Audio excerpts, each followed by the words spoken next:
Welcome. Today we will present the article Future of Food, written by Odegaard and Van der Voet. We will start with a short summary of the article itself. Background of the article. By 2013, 1 billion people worldwide were malnourished. Furthermore, the Food and Agriculture Organization estimated a 70% increase in food demand by 2050. With projected wealth increase, the pressure on agriculture and resources will rise even more. With this in mind, the authors wanted to do 3 sub-studies. The 4 scenarios are: A1, affluent world, focus on global and economy. A2, full world, focus on regional and economy. B1, vegetarian world, with a focus on global and environment. B2, low input world, regional and environmental focus. These scenarios will be explained later in this video. They made an analysis of future use of land use, water and fertilizer. In sub-study 3, they present a complex model with which they predict future resource use. The model calculates resource use per commodity group, per region and per scenario. According to this article, there are 4 possible scenarios for the future of food. These scenarios are based on 4 inputs: populations, economic development, technological development and policy. If you make a graph out of this, we have globalization versus regionalization horizontally, and economy versus environment vertically.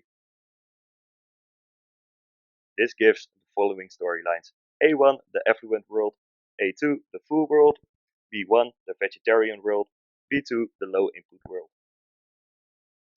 I'm going to describe each of these storylines separately, so fasten your seatbelt. The first storyline is the affluent world, which is focused on economy and globalization. This world has a high economic development, which leads to a low population growth. High economic growth also means a rapid increase of technology. Most people will have a Western diet with 26% animal-based food consumption. Now we are going to travel to the next world, the full world, which is focused on economy and regionalization. This world has a low economic development and a high population growth. The development of technology is slow and regional, partly due to limited funds. There is still a Western diet with 22% animal-based food consumption. In the previous worlds there was a big focus on economy. Now we will take you to the scenarios which focus on the environment. In the vegetarian world, where people and animals live in coherence, there is a medium-high economic development and a low population growth. Technological development has a medium growth and is global. Of course, in the vegetarian world, most people will eat veggies. Only 9% of the food consumption is animal-based, which are mostly milk and eggs. Now we hop on to the last world, the low input world. In this world, there is a medium economic development and a medium population growth. The technological development is medium and regional. They have a reduced meat diet, with only 17% animal-based food. This figure shows 2 out of the 4 adjustable variables: irrigated area and fertilizer use. The variable fertilizer efficiency gain is set to 0% in the full world. This will lead to a demand of multiple planets.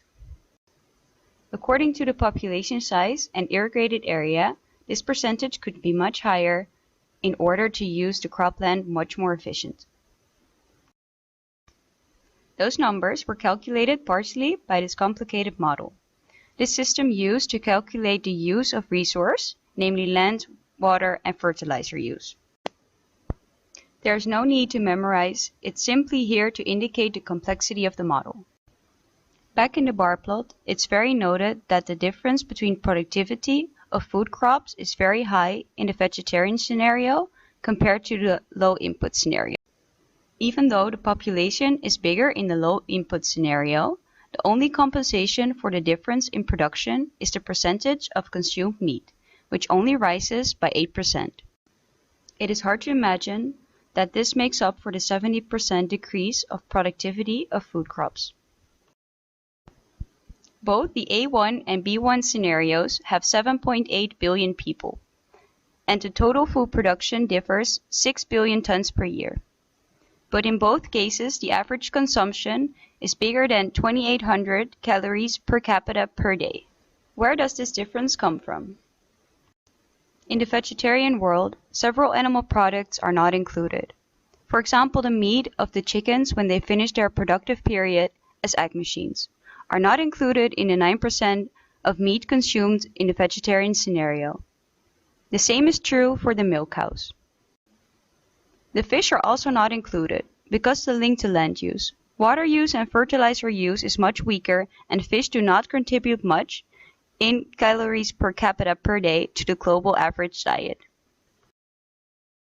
We are left with two options: stop eating meat and feel less satisfied, or continue eating meat and face the consequences of nutrient shortages.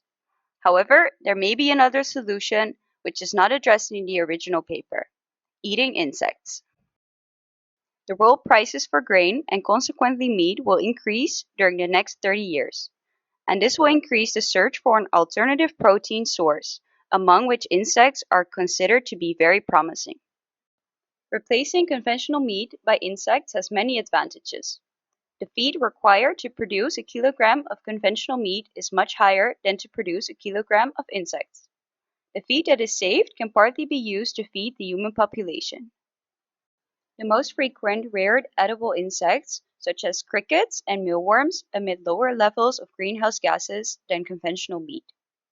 Water required to produce edible insect species is less than meat. Also, many species are resistant to drought. We believe that the replacement of conventional meat by insects should be analyzed in another scenario, which could provide us with a much more optimistic and innovative approach to the future of food.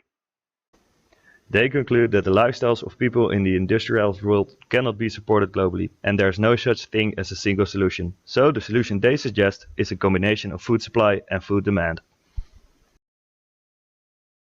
There also should be more technological development in agriculture by, for example, increasing the efficiency of water and fertilizer use. But also consumers should produce less food waste and consume less animal proteins.